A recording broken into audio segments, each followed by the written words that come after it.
Một chiều hay khứ hồi?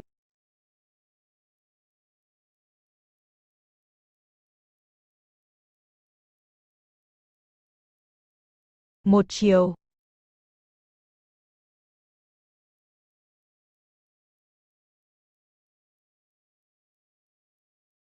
Máy rút tiền tự động ở đâu?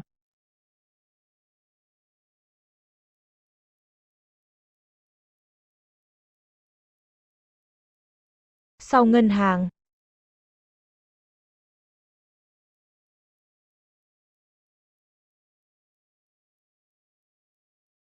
Hiệu thuốc ở đâu?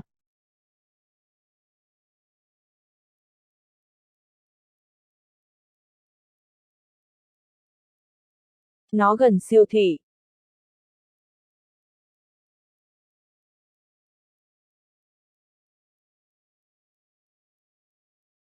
Bạn có bận không?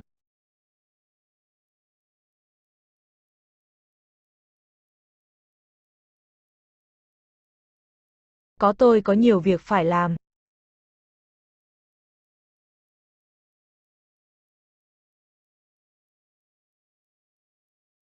Nó đã sẵn sàng chưa?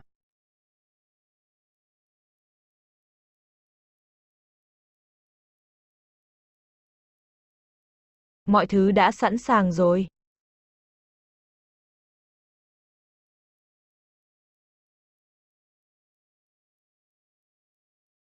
Bạn đang làm gì vậy?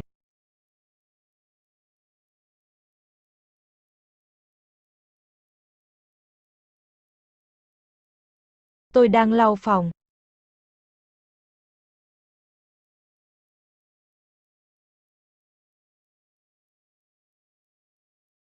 Bạn ổn không?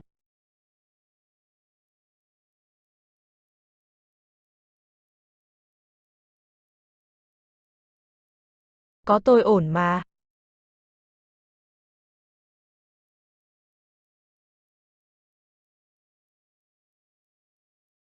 Bộ phim đó như thế nào?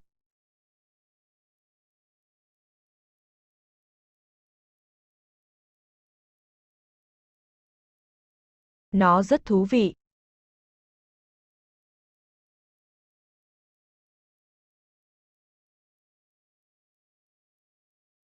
Một chiều hay khứ hồi?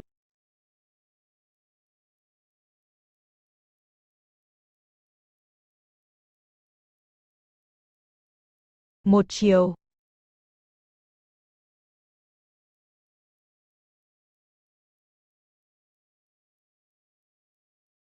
Máy rút tiền tự động ở đâu?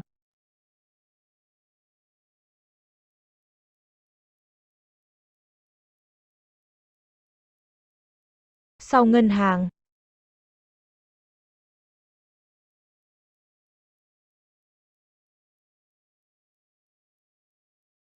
Hiệu thuốc ở đâu?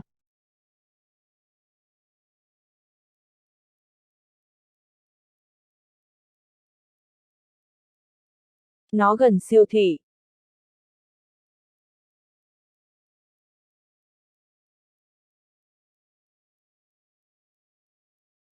Bạn có bận không?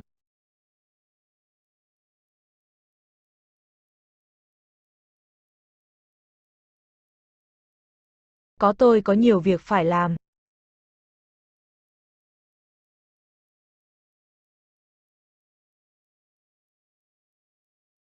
Nó đã sẵn sàng chưa?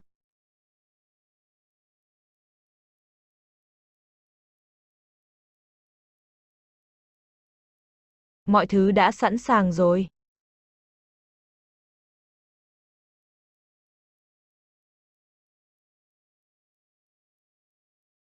Bạn đang làm gì vậy?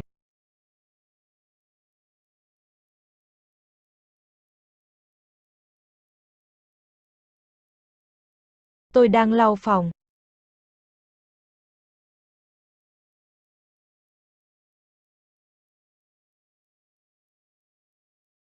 Bạn ổn không?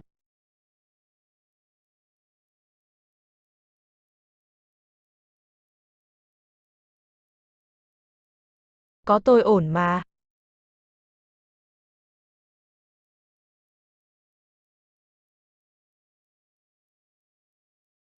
Bộ phim đó như thế nào?